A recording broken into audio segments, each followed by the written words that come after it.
thought I would make this video because I have a lot of response to things that I post on Facebook on this page and from other groups that I'm a member on social media. And one of the things that people ask always is, how do I get started on my spiritual journey? If you can ask that question, you're really already on it. And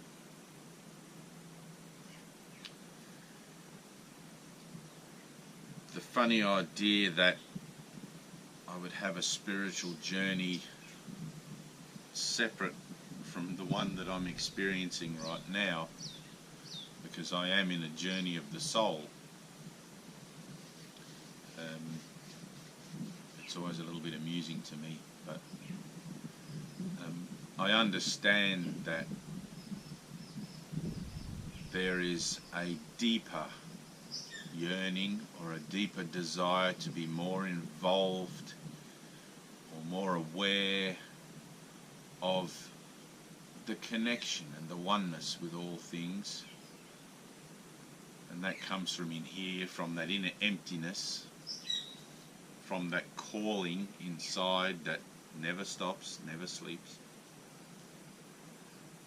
And it's also a calling that we try to muffle with constant activity out in the world. Always something to do, never listen.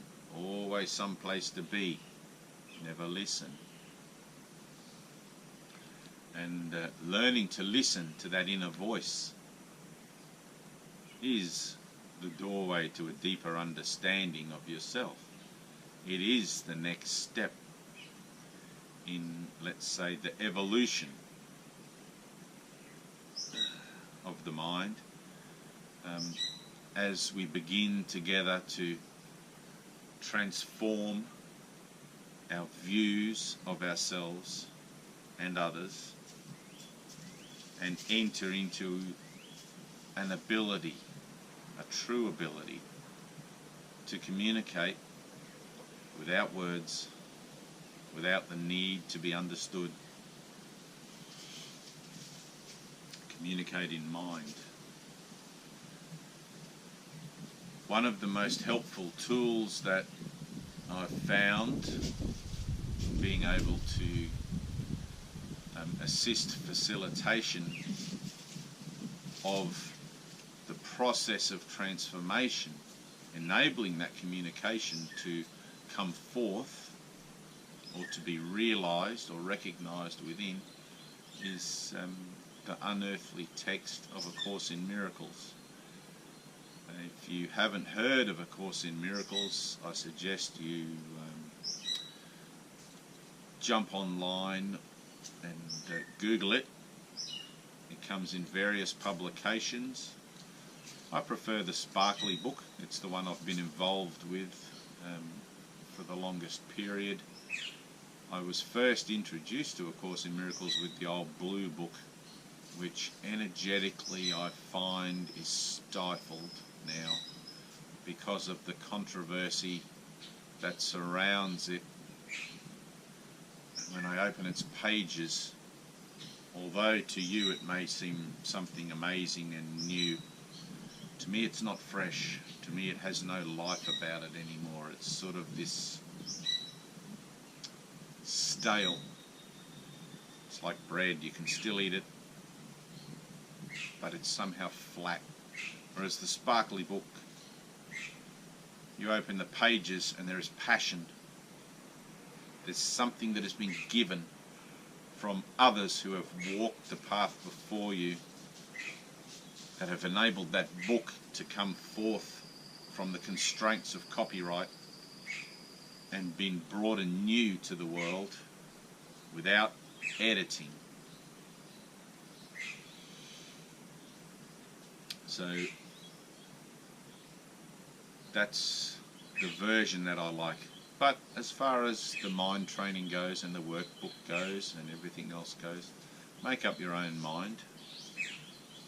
Either book is just as capable of teaching you what you need.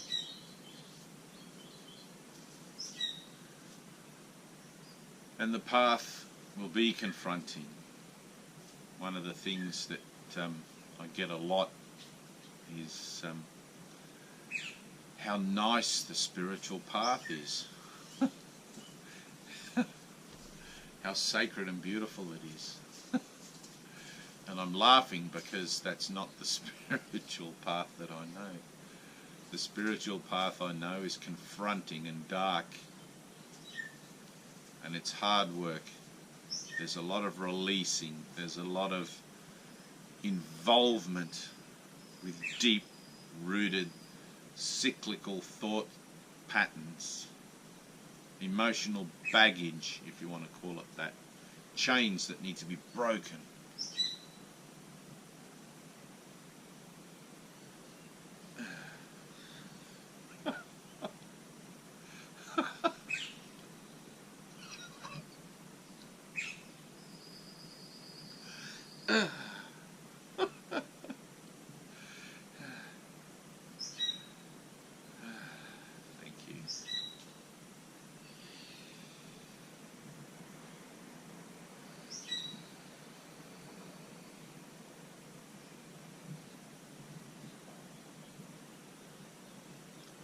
True communication happens in mind. It's not of my words, it's not of your words, it has nothing to do with concepts that you'll find in books like A Course in Miracles or other books like the Bible or The Power of Now or any of those other books that you'll find on bookshelves in bookshops and on the media and online shops. Salvation or liberation or nirvana or enlightenment, whatever you want to call it, is simply freedom from concepts. The world exists as ideas in the mind, projected out onto a meaningless landscape and given meaning by you. This leaf means nothing, and yet you may say it's a dead leaf. It's crispy. It crumbles apart if I, and you make up a little story about the leaf. But it's you that makes up the story.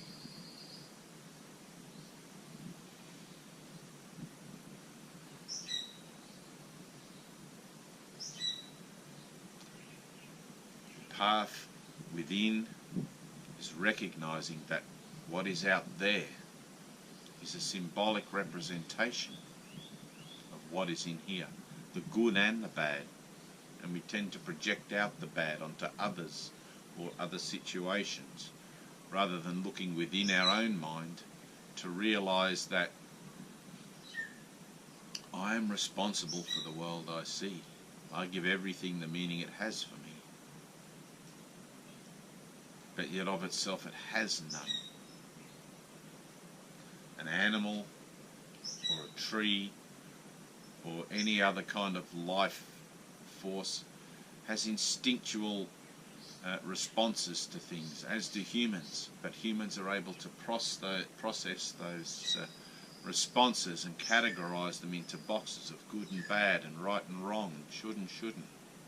And we have this filing cabinet in here of things that we hang on to in case we need something from the past to help us in the future, rather than living in the present moment where life is, where I can be in wonder of just of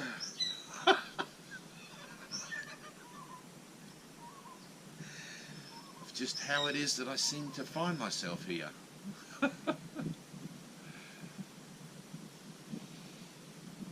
But I can't be in wonder of that if I'm chained to the past or the future. I can't live in joy and peace and extend that outwards to others if I'm not present now. And beyond that, in here, when I've mastered living in this moment here, I can do that inside in here and begin to communicate with you in mind, without words, go beyond even that to an experience that is so unspeakable, so incredible.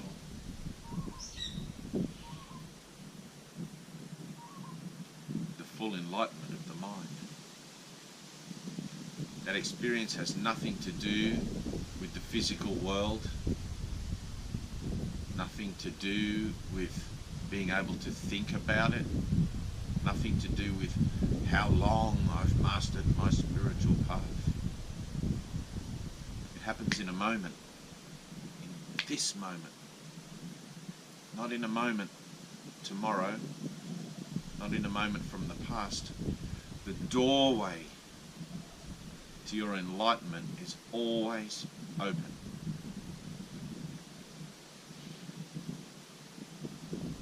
To find it, you have to silence this, master this, by refusing to give an audience to your temporal guide, by refusing to acknowledge your ego, by first understanding what your ego is.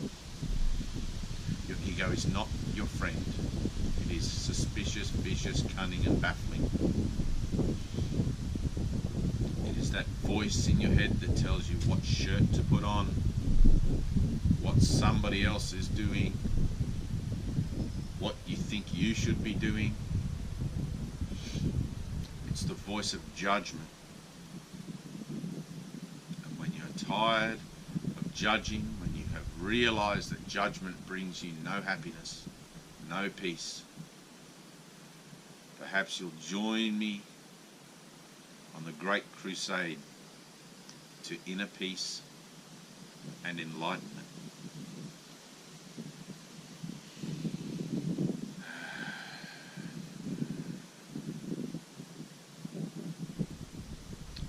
Blessings. And GoPro, turn off. Oh, that didn't work.